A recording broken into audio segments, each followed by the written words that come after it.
Hey mga kaenggi, Kuya Mike. Alright.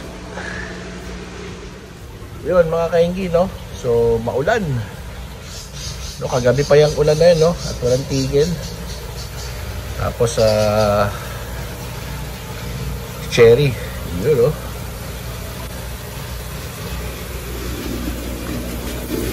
Ating flower horn.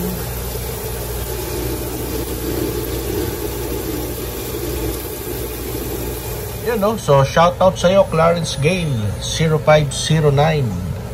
Salamat sa iyong suporta, no? Alright. So gagawin natin ngayon mga kaenggi is linisin natin itong mga tab, no? Na binigay sa atin ni Patrick. Tapos kung hindi nyo pa napanood, no? Panoorin nyo yung isang video natin, no? Nung binigay niya sa atin to kasi nga kinuha naman niya yung ating mga dry food, no? Yan. Inisip ko kung ganyan ko siya setup, no? Kaso nga lang, tatlo lang yung setup ko dyan. So, linisin muna natin to. Tapos, tingnan natin paano natin siya setup. Pwede natin kasi tanggalin rin yan, no? Para wala ka ganun. O kaya ganyan. Tapos, tanggalin natin styro. Lagay tayo doon. Para ito yung gamitin natin, no? Alright!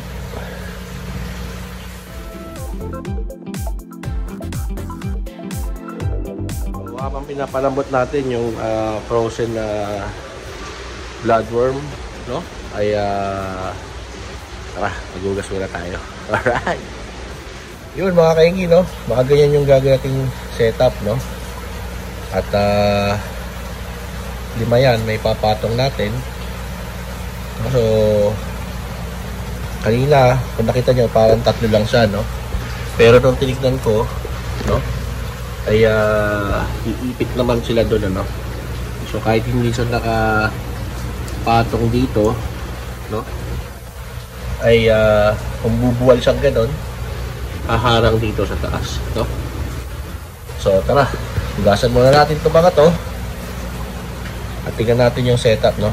Dito lang tayo medyo ano, pero haharang naman siya dito, no? Alright.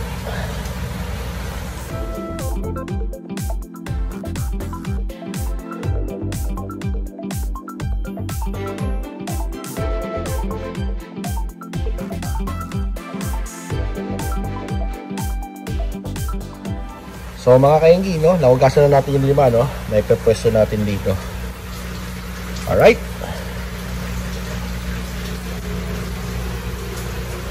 Mga kaenggi, no, tapos na natin hugasan.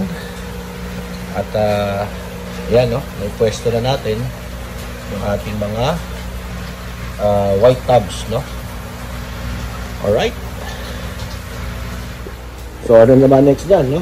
So lagyan na natin ng tubig yan, no? Para ma-cycle na natin at magamit na natin itong first 5. Alright. Ayun mga kaenggi, no? At hindi siya pwede dahil tumaob na nga siya, no?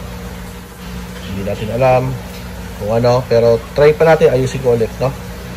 Kasi mahirap dyan kung magkakaibang strain yung nandyan, no? Maghahalo-halo lang sila. Baka imbis na first 5, first 3 na lang tayo, no? Alright. Yun mga kaenggi, no? Ang ganda sana ng setup kanina.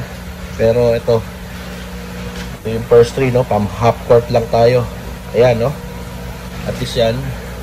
Bukod sa suporta sa taas, yung dalawang ilalim nila. Ayan. So, ito yung kanina, yung dalawa. No? Sipin ko muna saan natin lalagay. So lagyan naman natin ito ng tubig para magamit na natin, no, in the future. Alright, yan, lagyan natin ng asin, no, mga kaenggi. Alright.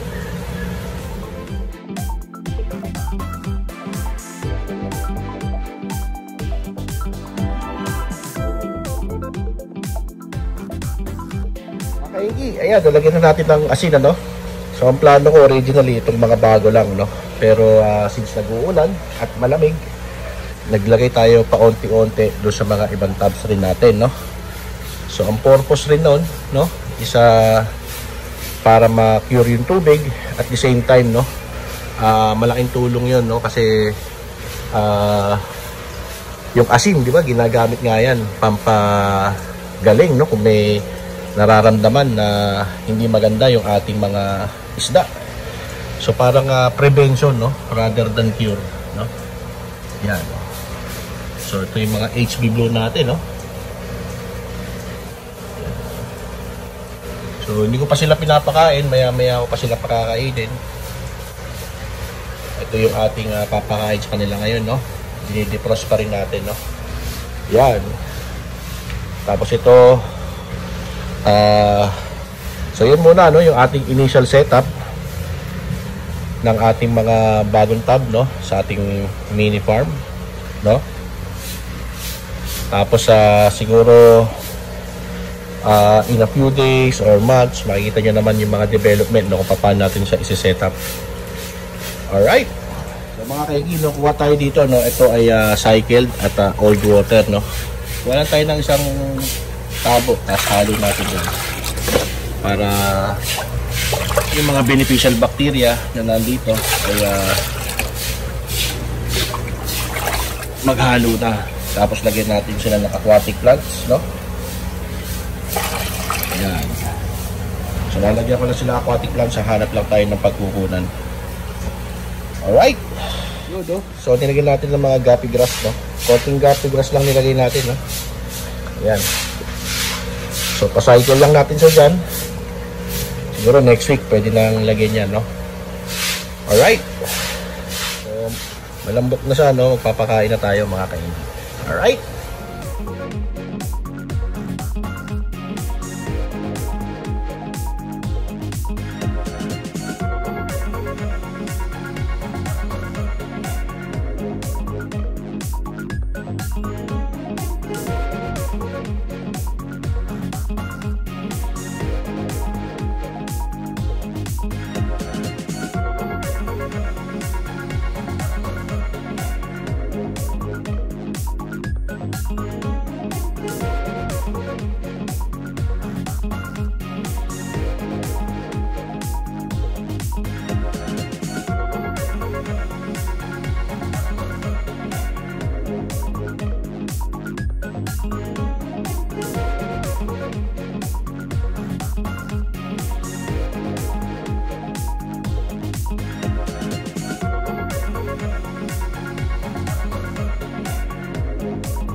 Mga kainggi, kahit umuulan, ang init, no, at pinapawisan pa rin si Kuya Mike.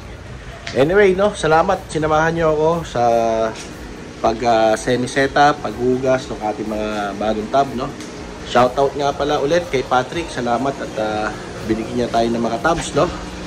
At doon sa mga naniniwala, salamat sa ating mga viewers, no.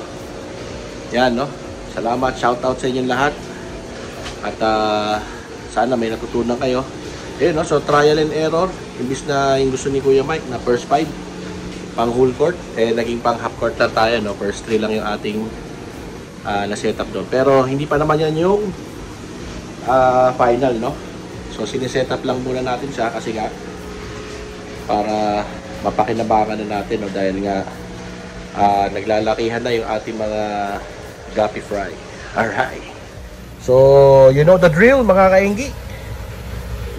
Hindi ka pa nakasubscribe, please consider subscribing. Like and share na rin itong video na to if you find this entertaining or may natutunan kayo, no? Yan. So, mga kainggi, napakain na natin, no? Ayan, no? Sila Sam, no? Yung ating flower horn doon na medyo mabagal ang progress. Alam na this, mga kainggi. Alright. Bye-bye. Alright.